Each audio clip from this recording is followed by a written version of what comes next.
Last talk of this session before the lunch break, Omer Reingold from Stanford University, expert on complexity theory, algorithms, randomization. We had him at Stanford until he left, and at Weizmann until he left and preferred Stanford. I think the second committee we'll form today is maybe we can entice you to return. Please. Okay, so I'm going to talk about an area of algorithmic fairness which is really accelerated in the last few years, and it's full with kind of very emotional debate. I don't think I'll be able to resist arguing with kind of the spirits of some researchers that are not in this room, so forgive me. And I'm not going to survey the entire research. I'm going to talk about one line of research joint with a bunch of these people, and it's a very Israeli-American kind of collaboration that tries to look at kind of a complexity theoretic perspective on algorithmic fairness. To some extent, what can computer science contribute when we're thinking about fairness? And after all, fairness is a topic that has been studied for decades, generations. In other areas, what can computer science contribute? And this is a good segue to the next couple of slides, where I'll try to represent, at his request, Avi Vigderson, that unfortunately was unable to be here. So I'll devote 2 slides to a little bit of what he would have said if he was here. And I think what he wanted me to remind, that my talk, this research, and the research of many of the talks that we are hearing in this conference is all part of this computational lens, which is a very successful paradigm where we're looking at various kind of phenomena, and we're looking at them as sorts of computations. Even if they don't sound like computation, they are in some essential way about computation. And it turns out to be very, very useful to analyze them as computations. And this is kind of the age of collaboration, because when we think about it this way, then the kind of collaboration we need between these different areas is not a collaboration of, okay, I have this problem, solve it, but a collaboration at the level of the very basic notions and concepts that we care about in different areas. And if you really buy how fundamental this notion of computation is, then you can digest the next statement that I just copied from Avi, that says the theory of computation, since its inception by Turing in 1936, is as revolutionary, fundamental, and beautiful as the great theories of mathematics, physics, biology, economics that are regularly hailed as such. Its impact has been similarly staggering. The mysteries still baffling theory of computing are as challenging as those left open in other fields. And let me conclude by another slide from Avi's talk, where he kind of looks at kind of an amazing picture of the work of this relatively small community that kind of through core notions that theory of computing care about and are expressed in a variety of topics within theory and interact with a huge collection of areas outside of theory. Okay, so that was all Avi, mostly Avi. And now I'll go back to my talk, where I want to talk about algorithmic fairness, and kind of the premise, which I don't think needs much convincing, is that algorithms, computations, are at this point determining or informing many of the aspects of our lives, from which ads we're going to see, which news articles we're going to read, are we going to get insurance, and which people we marry. And once algorithms are so central, then there is a variety of societal concerns about what do these algorithms do. And the one that we're going to talk about today in this talk is the fear that algorithms will discriminate. So there are a bunch of populations that we would like to make sure, a bunch of minorities that we would like to make sure because of various reasons that we are not discriminating against. And the question is, once it's not humans that are making the decisions, but algorithms, will the decisions will be more fair or less fair? Just like when we ask if cars are going to be automated, will they be better driving or worse driving than humans? So will it be more fair or less fair? And turns out that if we just let algorithms or learning do whatever they want, then we can't expect fairness, because algorithms can both propagate and even amplify the biases that we already have. And there are many real examples of that. And this means that if we just say, learn and optimize and things will be okay, this may not be an answer for fairness. And I want to focus in this talk, there are various aspects of where do we want fairness. Here I want to focus on one aspect, which is these risk scores.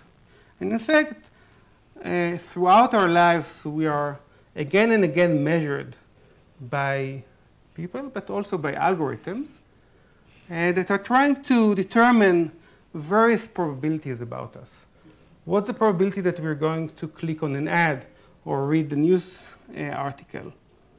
And what's the probability that we will have a heart attack in the next 10 years? And what's the probability that we will repay a loan? So we have all of these probabilities that we care about, or algorithms would care to predict for us all of these probabilities. And the question, once we are saying, okay, these are the probabilities that we want to look at, the question is, what are those probabilities? Where do those probabilities come from? I can definitely talk about outcomes. I either repay the loan or not, but what was the probability that I would repay a loan is a more challenging question. And it's kind of intuitively we think about probability that comes from interacting with some kind of environment. But it's hard to really formalize that, and kind of notions of what probabilities mean have been debated within statistics for many decades. I recommend this survey by Philip David that really is very interesting about different perspectives of what individual probabilities are. And we need to deal with it in some sense here. We won't resolve it, but I want to demonstrate it with one issue. So we are going to the doctor, and the doctor tells us that our probability to develop type 2 diabetes in the next 10 years is 40%. And so we ask, what does this mean? And he said, you know, there was this study, and you feed the profile of this study, and 40% of people in this study developed type 2 diabetes. So then you go back, and of course you Google it, and you find a different study, and your profile also fits this other study, but there 70% developed diabetes. So what's the answer? And if we think about fairness, this immediately kind of begs the question,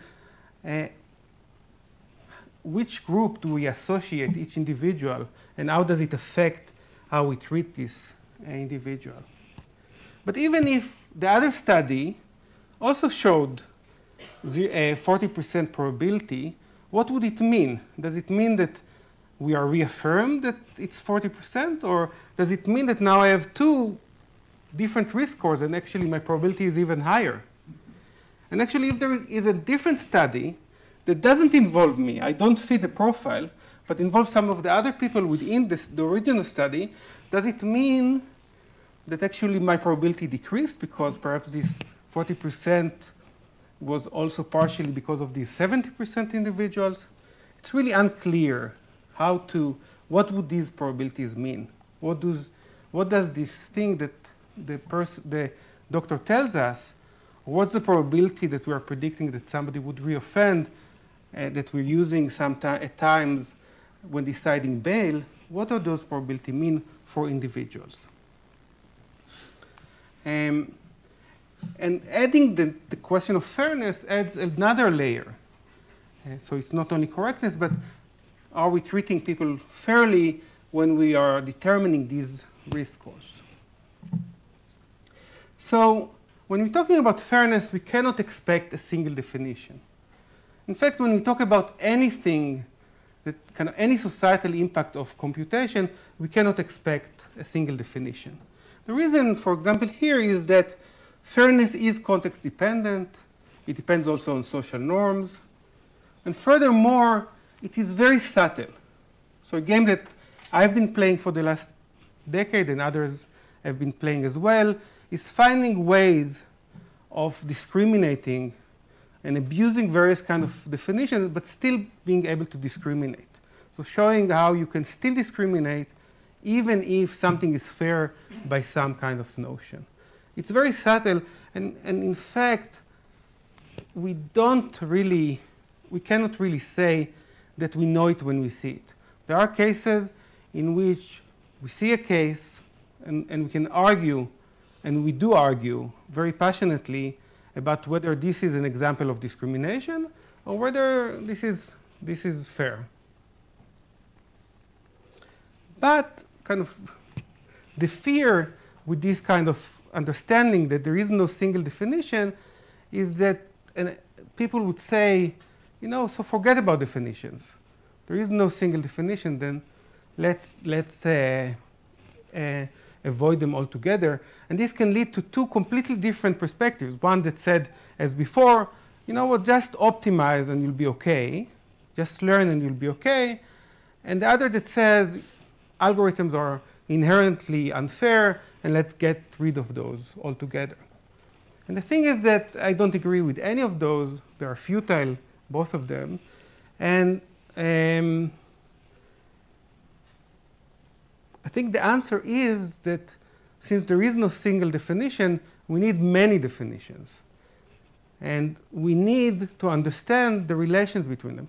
And I think the analogy that I like is the analogy to cryptography. And in cryptography, we have tens of definitions for the same notions, and some of them are contradictory, but we understand the relations much better. So we need many definitions, and it's much better to argue about whether one definition is better than the other in a particular context than arguing whether this system is fair or not. So theory does need to play a major role here.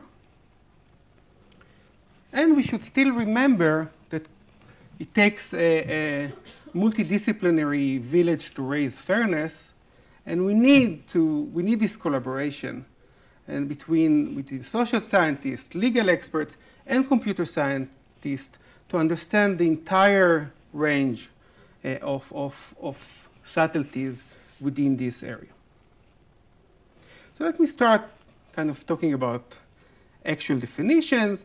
And the most common definitions that preceded computer science are these group notions of fairness. So in these group notions, we're saying, let's consider the few sets that we want to protect. For example, sets that are dependent on race, ethnicity, gender. And let's take one of these sets S. And what we want is that the treatment of this set on average will be similar to the treatment of the general population. So this is kind of a family of definitions, and it's a family because treating similarly could mean different things. And for each one of them, we'll get a different notion. So we have statistical parity, which means that you see the same fraction of, let's say you're accepting people to university, you accept the same fraction from S and from the general population. The probability to be accepted given that you're in S, the general population is the same. We have a balance that says that false positives and false negatives behave similarly on the general population and the protected set. We have calibration that talks about some notion of accuracy, which is the same for the protected set and the general population. This is kind of a range of definitions. The big advantage is that they are easy. They are easy to obtain, they are easy to define, they are easy to argue, but they have various problems, and the major problem is that they are all extremely weak. And it's very easy to abuse each one of these definitions, which was the motivation of work that I won't going to get into, that has been done with Cynthia Dwork, Moritz Hart, Tony Pitassi, and Rich Zemmel, where we looked at individual notions of fairness, kind of the entire other end of the spectrum. Instead of general group notions, individual notions of fairness. And what we also understand more clearly in recent years is that these definitions that all are very basic and all seem very reasonable are at odds with each other, and often unnecessarily at odds with utility. So you're going to tell the designers or users of these algorithms that they need to give up a lot if they want to use these notions of fairness. And at the core of some of it is this question of which set S deserves or needs to be protected. Which populations need to be protected, and who decides? And this is, again, something that is a big and unresolved challenge even within social science, because it's kind of well understood at this point that the majority group is unable to define sets that need protections, but even oppressed groups are not always able to define themselves or to say that they need protection. So which set deserves protection is a big issue, and it's related to some of the weaknesses of these notions. So this is where I want to suggest this computational perspective, a computational perspective on which sets, which subsets need protection. And often the weakness of these general group notions of fairness is that there are subgroups that need to be protected or can be abused. So here is one example from that paper I mentioned. Let's say you're an advertiser and you want statistical parity. So you're going to advertise your burger joint to vegetarians in the protected set. So nobody can say to you that, no, you didn't advertise to the protected set, but in essence, you excluded people from the protected set from your burger joint. You advertise to them, but you advertise to the wrong group. So fairness relies often in identifying subsets that need to be protected. But nobody would define naturally carnivores from any set as a reasonable protected set. And in other cases, qualified loan applicants would also unlikely to be defined as a protected set. So the question of which subset to protect is really hard to kind of completely specify, even for a particular application area. So instead, what we suggest is, since we don't know which set needs to be protected, let's try to protect all of them. But we can't protect all of them. It's not hard to show. So let's at least protect all the sets, all the large enough sets that we can put our hands on, that we can identify. So we don't know which set should be protected. Perhaps it's the carnivores, but perhaps it's the vegetarians, perhaps it's the people that wear hoodies. Who knows? But as long as we can define it, we can identify it, we want to protect it. So that's the computational perspective.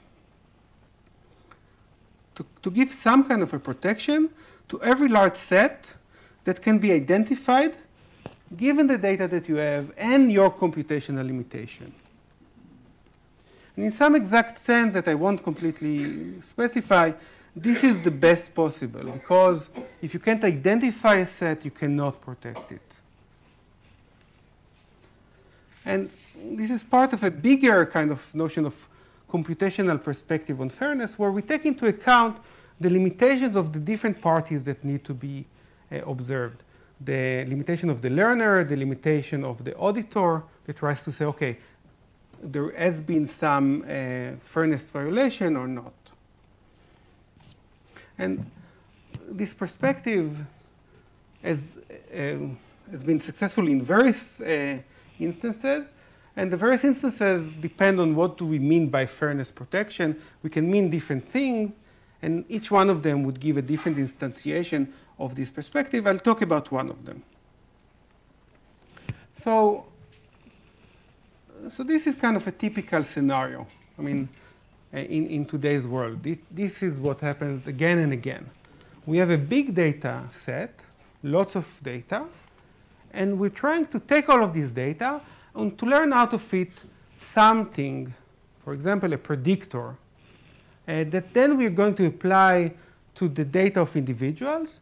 And this predictor will tell us what do we think about this individual. What do we think, for example, about the probability of a heart attack, probability to repay a loan, and so on and so forth. And the point is that biases can creep in throughout this pipeline. Definitely biases can already be there in the data that we accumulated, and there are various ways in which the data can be biased. And then biases can be added when you do the learning. Because if you're optimizing the wrong thing, you may be adding more biases when you learn. And in what I'm going to talk today, I'll focus on this second part, where we say, okay, at least don't introduce additional biases. But the work definitely has a lot to do also with trying to correct biases in the data. So let me give you an example from healthcare, specifically about ageism. So it is well known that certain diseases in elderly patients are underdiagnosed. And the reason is that they are masked as age-related symptoms. You go to the doctor, you tell him, you know, I have that, I have that. Tell you, you know, you have aged, this is common. I mean, don't worry about it. And sometimes it's true, but sometimes it is a serious thing that should be addressed. The risk is that machine learning, given that, would actually amplify it. And when you just try to optimize, there will be more to optimize within the young population, and they will try to be better in identifying these diseases in young population, and they would amplify even more these biases that already exist. On the other hand, you don't want to overcorrect. You don't want statistical parity here, because in some cases it is age-related symptoms. So what you want is accuracy. So this is a case where fairness has to do a lot with accuracy. And this is where we're going to talk about today. But there are, as I said, there is fairness beyond accuracy. So the goal of this notion that I'm going to discuss, multi-calibration, is to be as accurate as the data and your computational resources allow. And in other notions, and even here, there are additional natural goals, for example, to correct biases in the data, or at some point, it's to impose some social norms.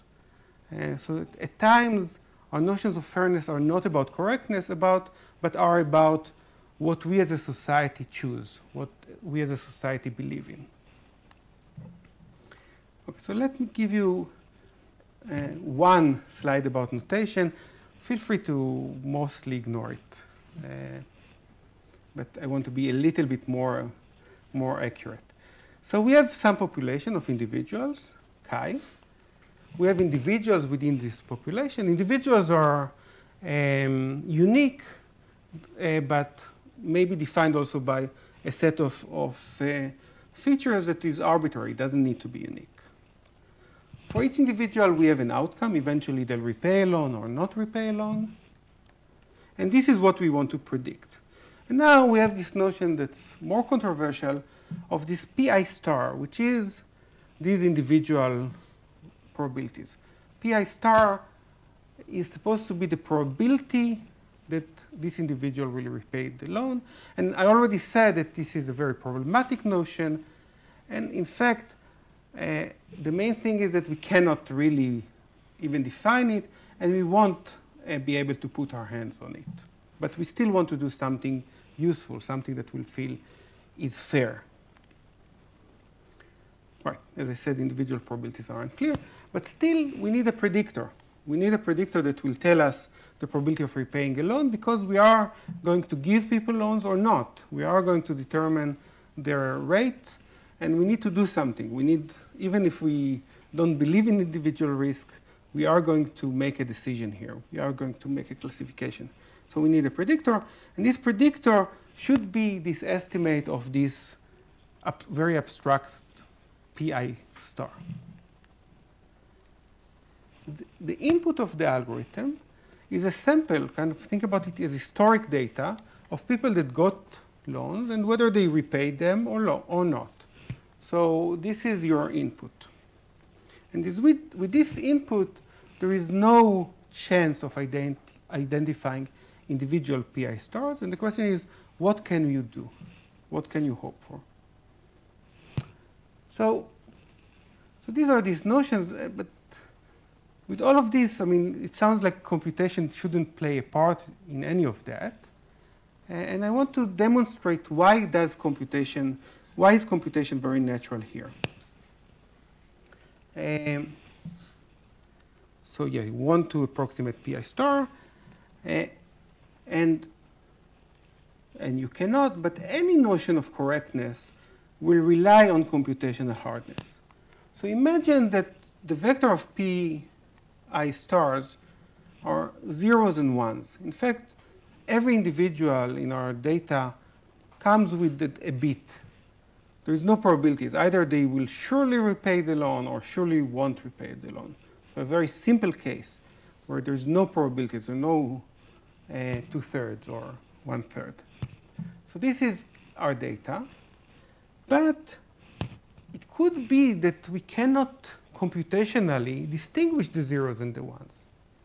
So these are two sets, and there are sets that we know cannot be distinguished computationally.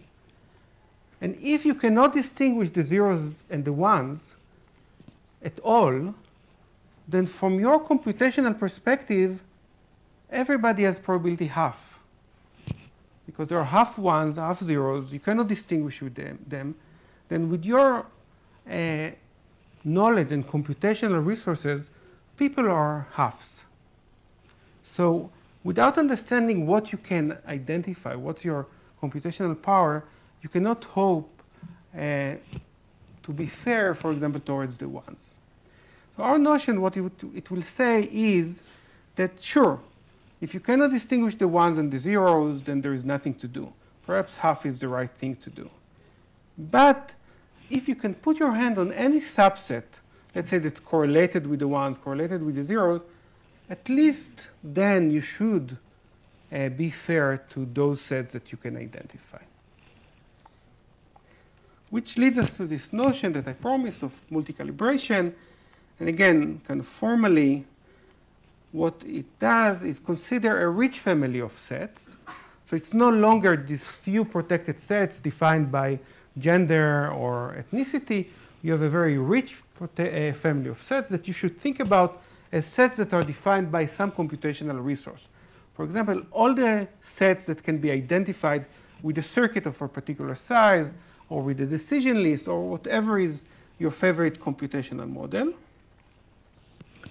And then multi-accuracy would say that for each one of these sets, your predictions are accurate in expectation.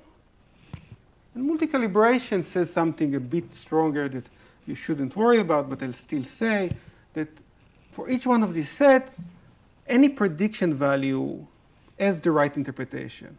So if you say that these people have probability 1/3 of repaying a loan, then indeed 1/3 of them will repay the loan. So the meaning of predictions is the right one. So this is this notion of, multi-calibration, multi-accuracy. You should think about it as taking this group notion, and instead of applying it to a few protected sets, now we apply it to many sets. Hopefully, we are applying it also to the qualified people within our population. For example, to the carnivores within our protected set, assuming that this is a group that could be identified. Here's a flavor of the results that we can have. We can say that, perhaps surprisingly, that you can take a huge collection of sets, an exponential size collection of sets.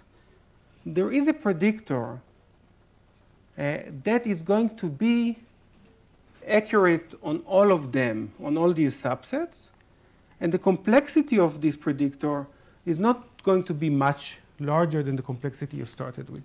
So if you want to be okay for every set that as circuit complexity S can be identified with a circuit of particular size, you can do it with a predictor that can be defined with a circuit of just a slightly larger size. So in a sense, it says that you can almost get it for free. You can, instead of very carefully planning which sets you want to protect, you can protect a wide variety of sets and still get it almost for free. And then we talk about the complexity of learning it. It turns out to be related to this notion of agnostic learning, which in theory is almost always hard. In practice, it's almost always easy.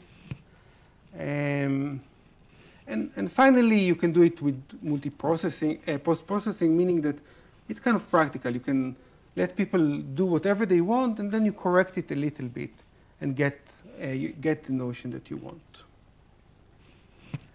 Okay, so this was this one notion that tells you that you can be accurate on a lot of sets, exponential number of sets, without paying much for that. And there is this bunch of related work, but I don't recognize any of the authors in the audience, and apart from myself, I think.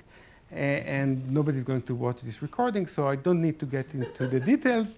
To be fair to all the people here. I do. I need to do what I preach, but so these are various other settings in which this approach could be applied, and at times also different perspectives. And since I won't talk about all of those, I want to say something about one of those.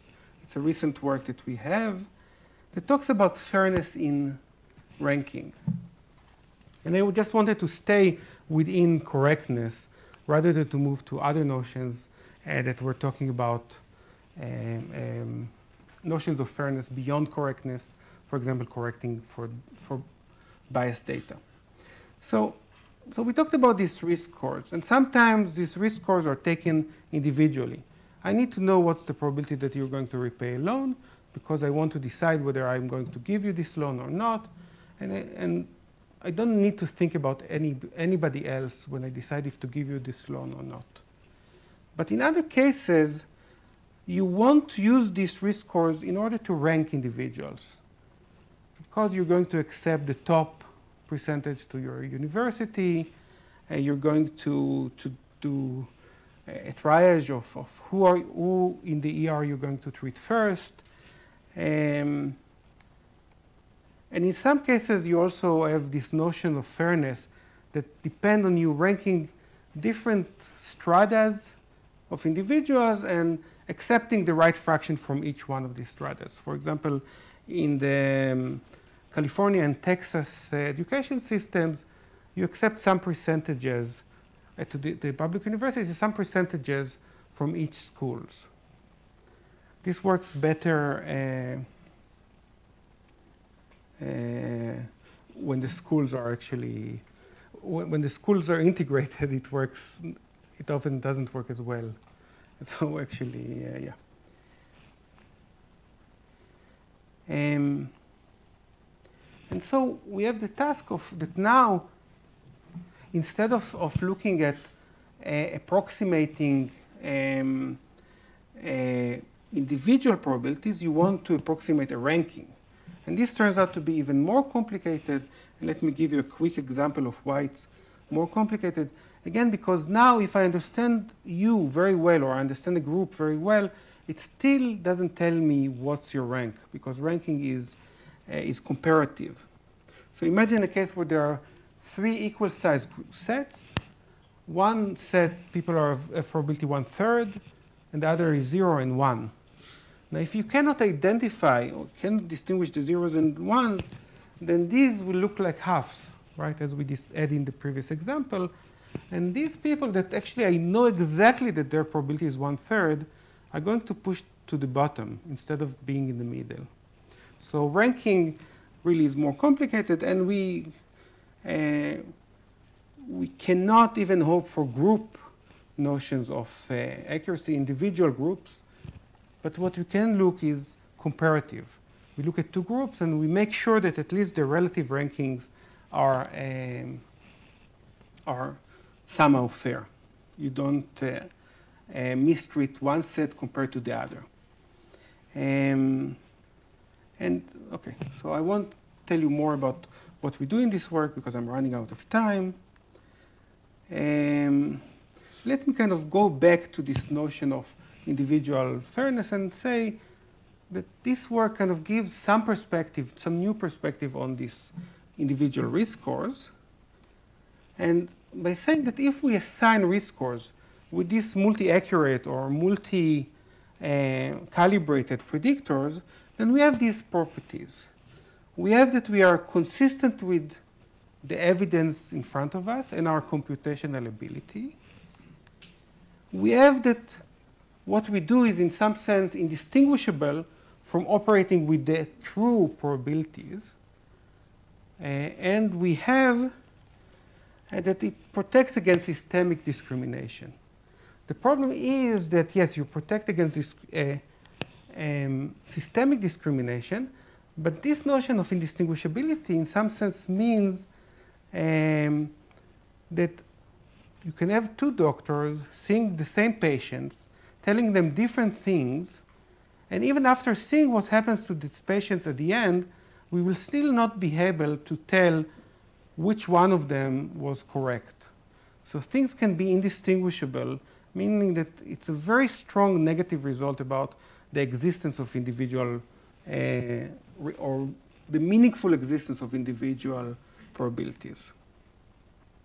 And there are many interesting problems, how to choose among different multi-calibrated predictors, how to make sure that the data, right, we said you want to be as accurate as the data permits.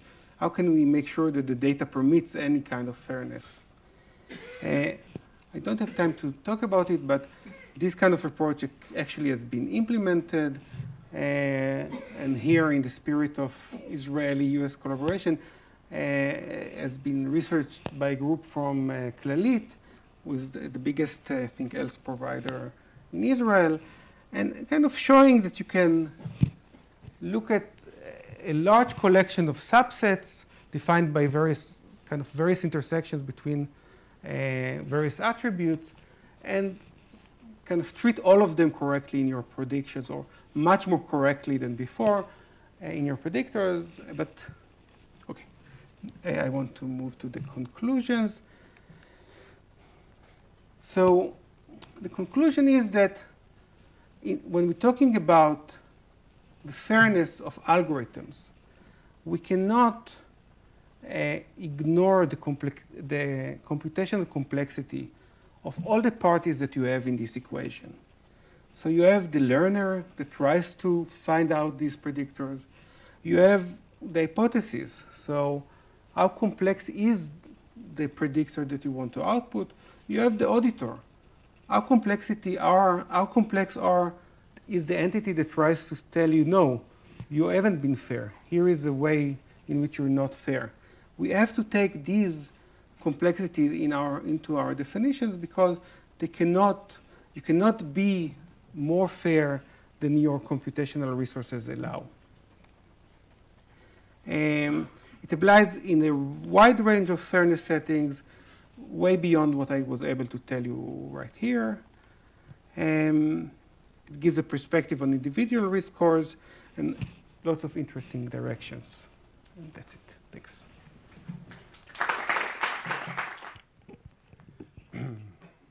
So since you mentioned that there's a broad range of applications that you're not going to discuss, I'm going to ask if you looked into one in particular, which is the polygenic risk score, which is when you have a large number of genetic variants that you add together in order to determine disease risk, and is really taking on very quickly right now and has biases or unfairness along the way, especially in the original data that comes in.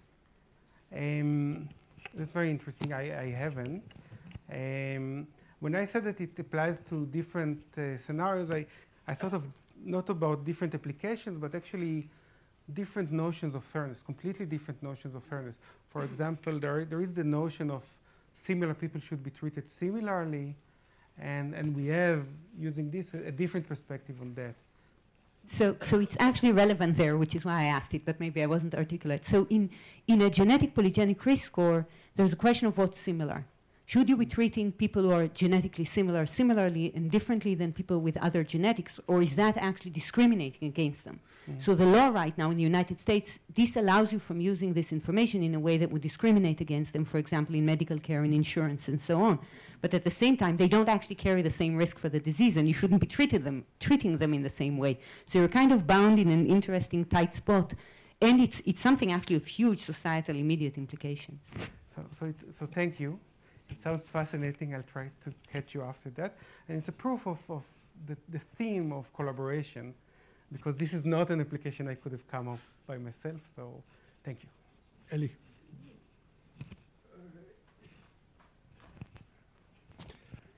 Can we say that one aspect of fairness is how to overcome Tversky-Kahneman faults in decision-making of individual people?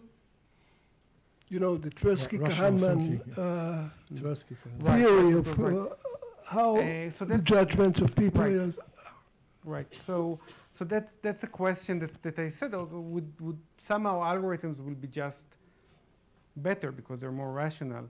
So there was, I mean, one of the things I've been doing a lot in the last few years is talk with people in various communities. So there's the question of whether judges can be replaced by algorithms, and there is a huge debate about these kind of things. And my point, and I think that people that oppose it to algorithms being just thrown into any context, is that just by being an algorithm, you're not, I mean, you can be irrational as an algorithm, not only as a human. I mean, humans do some kind of a computation, and algorithms do kind of computation. So computations can be, quote unquote, irrational, just because humans are a sort of computation. And so, yeah, I don't think we solve things just by moving to algorithms. Moshe.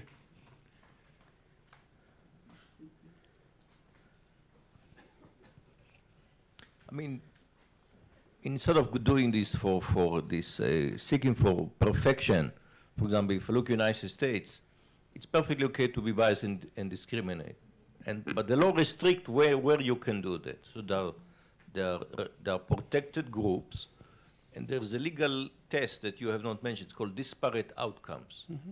We don't care what you think.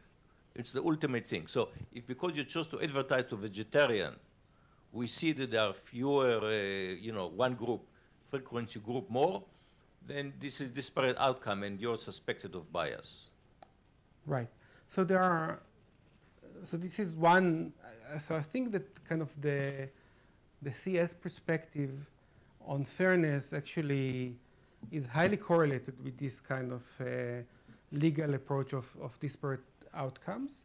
There are other notions of legal notions of fairness, and in particular, one of them, which is less correlated with what we do as computer scientists, is about due process. So is our process, I mean, somehow, so did we invite all stakeholders to the table to make decisions? And so there is a wide variety of notions that come from the legal arena, and then we need to kind of match, because eventually these notions, like similar people should be treated similarly, or disparate outcomes, or kind of fairness in the process, are all kind of high level. Now we have an algorithm and we need to argue, was it fair in this criteria or not? So this is where, so this one answer is that just saying a particular legal outcome or a principle doesn't immediately translate to a notion that we can build our algorithm through. And the other thing is that I don't find myself just as an engineer. I don't think myself as just an engineer that needs to implement something that comes from the outside. One of the things that that drives me is the thought of, okay, if laws should be changed, if regulations should be changed, what does my perspective as a computer scientist have to say about that? So we can try to push beyond the boundaries of current laws and regulations. So this is the two answers. Can I just ask a quick question? Given the very tiny discussion we had earlier between the engineering and the algorithmic sides of computer science, do you think there might be any connections or cross-fertilization between the notions of fairness that come up here and the notions of fairness that come up in program verification and parallel processing? Right. I think, yeah, I do. In general, even in distributed computing, we had, right?